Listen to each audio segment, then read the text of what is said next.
অত্যন্ত একটা আসলে দুঃখের কথা।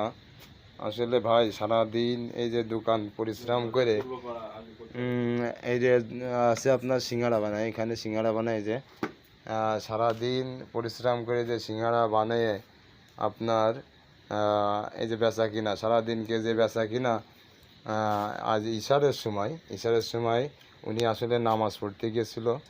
নামাজ পড়তে যাওয়ার সময় দোকানে কিন্তু কেউ ছিল না। এক পর্যায়ে কিন্তু ক্যাশ ছিল, কিন্তু এই যে পাশেই ক্যাশটা কোন ছিল দেখো, হ্যাঁ ক্যাশটা তার পাশেই ছিল।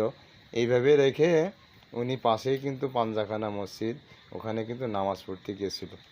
এরপরে নামাজ শেষে আসে দেখে কি তার ক্যাশে কিন্তু একটা টাকাও নেই।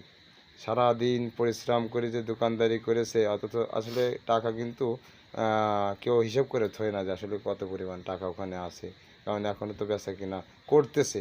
এর ভিতরে আপনার এই নামাজ পড়ার সুযোগের মধ্যে আসলে টাকাগুলো নিয়ে চলে গেছে। আসলে কারা যে এই ঘটনা ঘটেছে আসলে কেউ দেখতে পারেনি যে কীরা নিয়ে চলে গেছে। আসলে খুবই দুঃখজনক যে সারাদিন পরিশ্রম করে সেই ক্যাশের টাকা এই যে নিয়ে চুরি করে নিয়ে চলে গেল। এখন আসলে কি করা, এখন নামাজ ছুটি যাওয়ার পরে এটা আছে আপনার ঝাউদিয়া পূর্বপাড়া, এই যে মাসুম স্যারের দোকানে এই কাহিনিটা ঘটে এই ইশারের সময়, সন্ধ্যে এই ইশারের সময় এই কাহিনিটা ঘটেছে।